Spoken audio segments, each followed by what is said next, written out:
Welcome back to the channel. Today we're diving into a quote that completely revolutionizes how we think about education, reading, and what really matters in the classroom.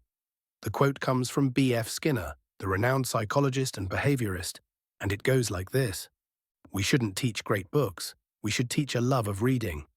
Knowing the contents of a few works of literature is a trivial achievement. Being inclined to go on reading is a great achievement." Now, before you start typing angry comments about how Shakespeare and Dickens are rolling in their graves, hear me out. This isn't an attack on great literature. It's actually a much deeper insight into how learning really works and why so many students graduate from school, never to pick up another book again. Who was B.F. Skinner? Let's start with some context. B.F. Skinner wasn't just some guy with opinions about books.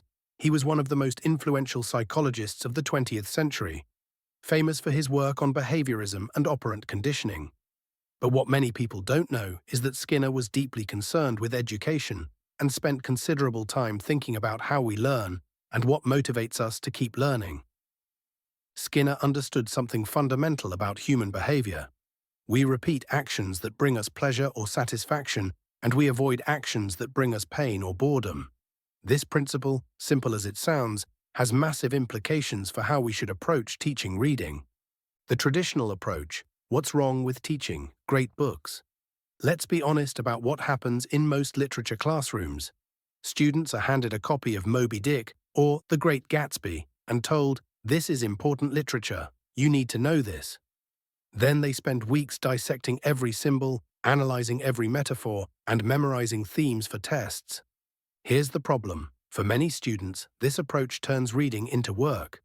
And not just any work: difficult, often confusing work that feels disconnected from their lives and interests.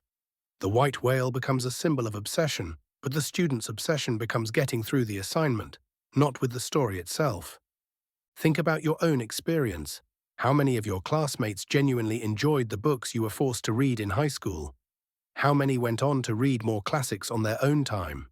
The honest answer is probably not many. We're essentially teaching students that real reading is hard, boring, and something you do because you have to, not because you want to.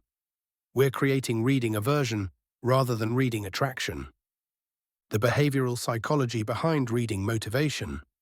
Skinner's insight comes from understanding reinforcement and punishment in learning. When reading consistently feels like a chore, we're actually conditioning students to avoid it.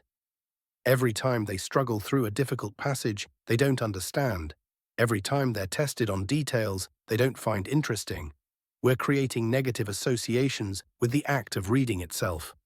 But here's what's fascinating. When people discover books they actually enjoy, whether it's fantasy novels, mystery stories, biographies of their heroes, or even graphic novels, something magical happens. They start reading voluntarily. They recommend books to friends. They begin to see reading as a source of pleasure, not just obligation. This is what Skinner meant by being inclined to go on reading. It's about creating internal motivation, not just external compliance. A student who loves reading will encounter far more literature, ideas, and knowledge over their lifetime than a student who can perfectly analyze Hamlet but never picks up another book after graduation. Why love of reading beats literary knowledge? Let's think practically about this. What's more valuable, a student who can write a perfect essay about the symbolism in Lord of the Flies but hates reading, or a student who devours science fiction novels, historical biographies, and contemporary fiction with genuine enthusiasm? The first student has checked a box. They can demonstrate knowledge of one specific work, but the second student has developed a habit that will serve them for life. They're building vocabulary, improving comprehension, developing empathy through exposure to different perspectives, and most importantly, they're engaged in lifelong learning. Consider this. A passionate reader will naturally encounter great literature over time. They might discover Orwell through dystopian fiction, find their way to Steinbeck through an interest in American history, or appreciate Shakespeare after reading modern adaptations. But they'll approach these works with enthusiasm rather than resentment. Real-world evidence. Research backs this up. Studies consistently show that the amount of voluntary reading people do is a better predictor of reading comprehension, vocabulary growth, and general knowledge than formal literary education. Countries like Finland, which emphasize reading for pleasure and allow students more choice in their reading materials, consistently outperform nations with more rigid, canon-based approaches. Look at successful writers and intellectuals. How many of them cite being forced to read classics as their inspiration?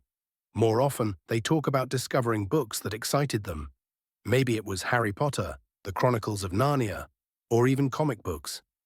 These gateway experiences led them to develop a reading identity that eventually encompassed great literature naturally. Practical implications for education. So what would a Skinner-inspired approach to reading education look like? First, choice. Students need access to a wide variety of books and the freedom to choose what interests them. This doesn't mean abandoning standards or quality. It means trusting that engagement is the foundation of learning. Second, time for pleasure reading. Schools need to build in time for students to read books they actually want to read, without assignments, tests, or analysis requirements attached. Third, modeling enthusiasm. Teachers need to be readers themselves, sharing their own discoveries and excitement about books. Students need to see reading as something adults do for joy, not just something they assign. Fourth, gradual exposure to challenging material. Instead of forcing great books on reluctant readers, we can introduce complex literature to students who already love reading and are ready for new challenges. Addressing the counter-arguments. Now, I know what some of you are thinking, but students need to know the classics. They're part of our cultural literacy. And you're not wrong, there is value in shared cultural knowledge. But here's the thing, cultural literacy is useless if it doesn't lead to cultural engagement.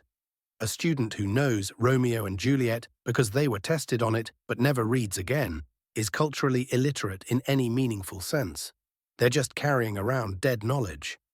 Others might argue that students won't choose challenging enough material on their own, but this assumes that challenge and engagement are opposites.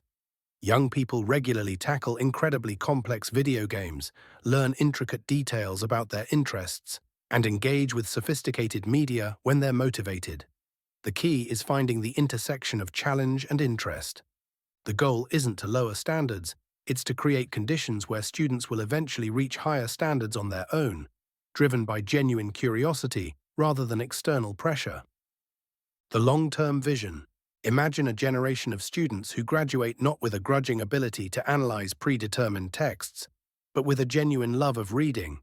These students become adults who read widely, think critically, and continue learning throughout their lives. They're the ones who will naturally gravitate toward great literature when they're ready for it.